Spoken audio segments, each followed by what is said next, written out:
My name's Ella Dollery, and in 2003, my beautiful brother, James Peter Dollery, who was only just 17, he died in this town, and I still don't know why. Well, I'll tell you something, he was a missing person. He was a missing person for 3 months, and I phoned the police station every single day for 3 months.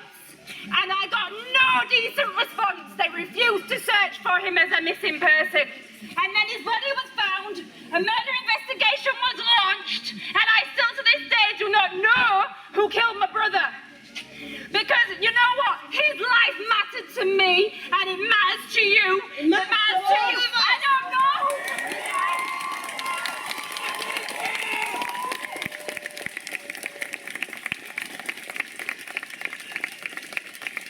I'll tell you something. They changed police procedure for missing people based on his case. So there was some good stuff. I'm not going to tell you everything. Everything came bad. Something came good from it. Something came good from it. But my heart is still broken. But do you know what? As well, he was a vulnerable adult. And this is where I get to talking about how people see us and how people treat us. He had a breakdown and he went into psychiatric services. Now, he should have gone into child psychiatric services, but because he was 6'2" and of Afro-Caribbean descent, they felt it was too dangerous to place him in the care of people that might be frightened of him because of his colour. And so he went into adult psychiatric services. And that's disgusting. And it still continues, and it has to stop. You know why? Because Black Lives Matter.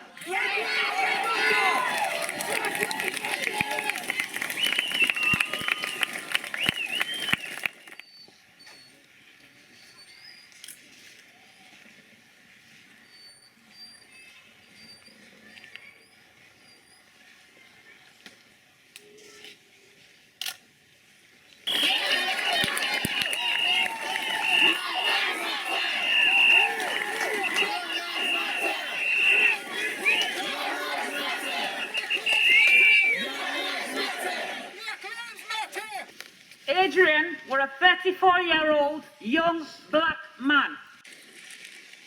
After going out for a dinner, he went to his friend's house because they were having a party. After the party, Adrian felt a bit sick and he got a bit paranoid. So he barricaded himself in a room. The girl that owned the flat rang the police and told the police that she didn't know who Adrian was, and he was a big black man that entered his flat. The police came. Within 10 minutes, Adrian was dead. They set the dog on Adrian. They hit him on the head with a truncheon. And while he was on the floor, they tasered him for 25 seconds. We had an investigation.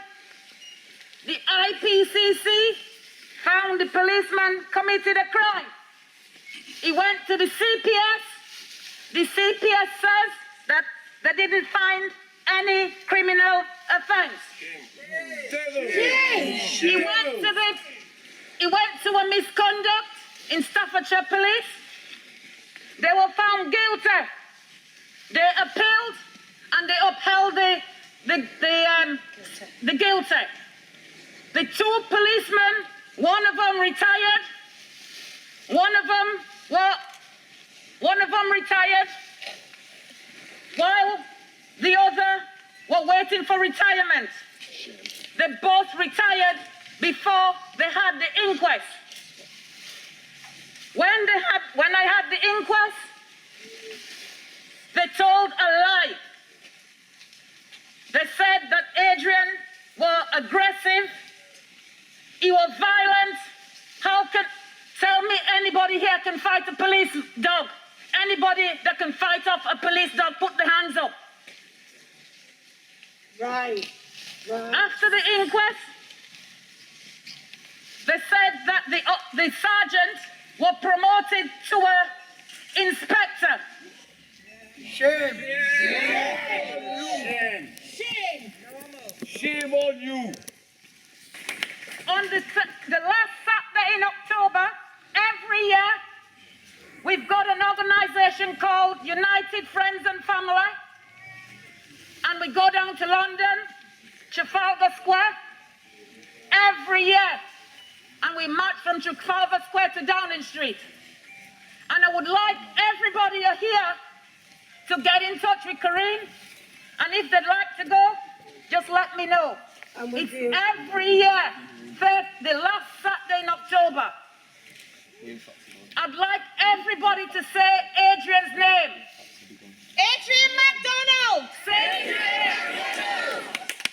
Adrian McDonald!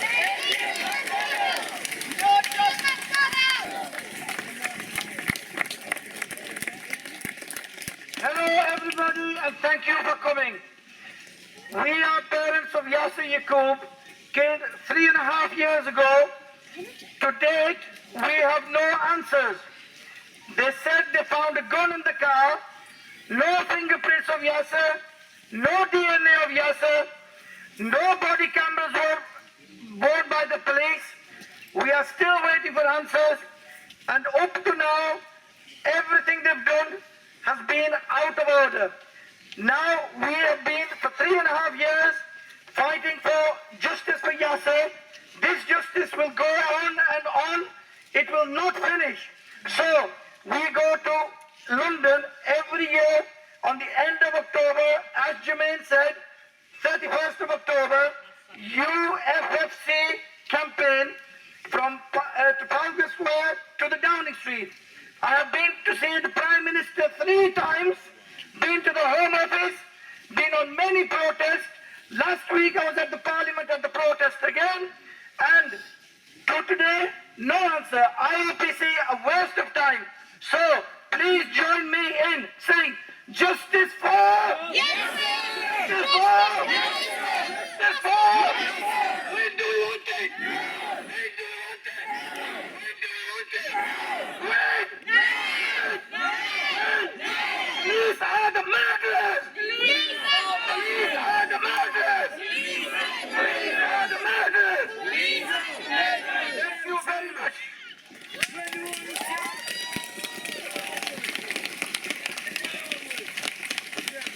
So proud. I am so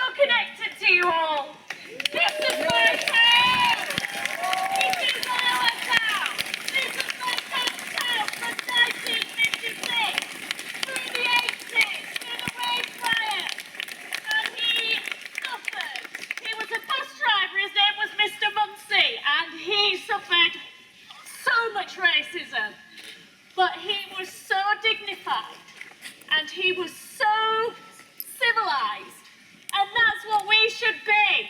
This is a struggle and a fight, and we fight it every day. But I'm proud of my town, and I'm proud of everybody in it, and I'm so humbled by everyone here today. Black Lives Matter! Black Lives Matter! Black Lives Matter! Justice! No justice! No justice! Yes! Thank you.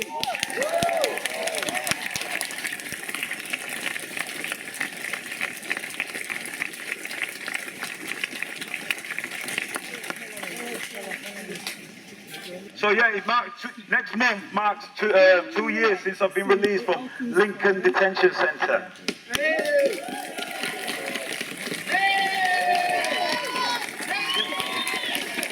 Right guys, and I'm speaking to the Mandams, yeah, I'm a support worker. I've never done a crime in my life before this. I went to go, obviously, put some money in my friend's pocket. My friend, he was an amateur boxer. He was Ellen Road, you might have seen it on the YouTube, you probably spot me out. I went to put money in my friend's pocket, and you know, first fight was good, second fight was good. My friend Connor won, and the fourth, fifth fight, things started getting a bit heated up. Yeah, there was a lot of Leeds guys there, a lot of friends, family, VIP area. I only went with the family and a couple of friends. Now my friends left and went to the Valentine's Fair, so I was still with the family. It all started kicking off, and they were throwing bottles and glasses. Look it up, you can find it on YouTube. You'll probably see me. Facebook famous. No, I'm joking. But listen to this, and this is for the Mandams. This is where I kind of, you know, I'm from a mostly white area. I'm from Wakefield, from a little village called Gorthorpe. Sorry, from a little village called Gorthorpe, right? And you know, basically, I'm not from hoods. Basically, I did 6 months, so I was given 6 months to do 3. I did my 3 months. At the start of my sentence, they gave me a letter saying, oh, you can have, Mr. Jonathan Djamba, you can have tag in February. Bear in mind, we were sentenced on the 30th of November. So in February, you can have your tag, and then you can spend the rest of your sentence outside, go spend time with your family and your girlfriend. I just got with my girlfriend as well. And I'm still with her today, so God bless. Yeah, so I did my 3 months. Good boy. I didn't work for the prison because I ain't working for people who send me to prison. I'm a support worker. I've been paying my taxes. You God knows when I came to this country from Congo, DRC, a war-torn country. I came from that country at the age of 7 years old. My mum came to this country first. I lived in Africa as a toddler, young kid, by myself, without my mum for a while. Like, we reunited with my mum, reunited with my family and things like that. What I'm trying to tell you, there's something that they're not telling us. We're not just living under the United Kingdom rules. We're living under the Home Office rules. The older generation might already understand this. My mum used to warn me, Johnny, don't go outside. Don't go to this party. Don't go. This is not your country. I never got to, my mate Connie my mate Connie invited me to a party. I'm just one of you. Like, what does she mean by that?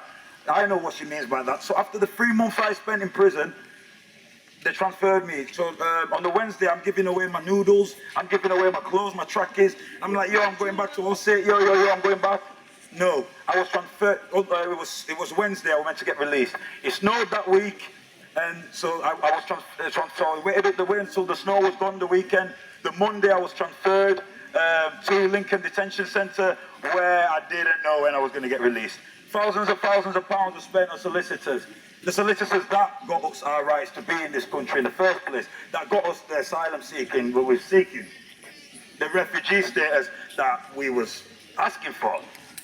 We never got it given, you know. This is me finding out from detention in the library. Sorry, I found all this out in detention in the library. So I found out about my mum's Home Office history. I found out about how my mum got here, things like that. And what started to be a bit more clear in my mind, obviously the Theresa May trying to do the immigration control. Yeah, I was one of the targets. I'm very lucky I haven't been deported. Like I said, we were never given our asylum seeker. They just felt sorry for us. It got to a point where my mum, she got the representative, he just got exhausted. Everything got exhausted. I have receipts to back that up. I talk facts. I'm not like the police, about the copy and paste theory, which you manders will go through. Now, two of my friends that I met in detention centre have been both deported. One of them is a vulnerable guy. Now, being a support worker, I work with people with mental health and learning difficulties. I helped this guy basically try and get his phone at the time off another prisoner, another gang-related prisoners and whatnot. This guy was vulnerable, you can tell from a mile off. This guy wasn't protected, this guy was left. This guy didn't have a strong family, he fell out with his mom at the time. He was left on his own. But believe it or not, he's doing very well. He's my friend. I'm not going to name his name. He's got a car over there now. He didn't have a car over there here. He didn't have a car here. He's got a job over there. And he's doing well for himself. He's like working in a hotel and things like that. They are not telling us this, man. You don't need to go out there doing any sort of crime, any sort of thing.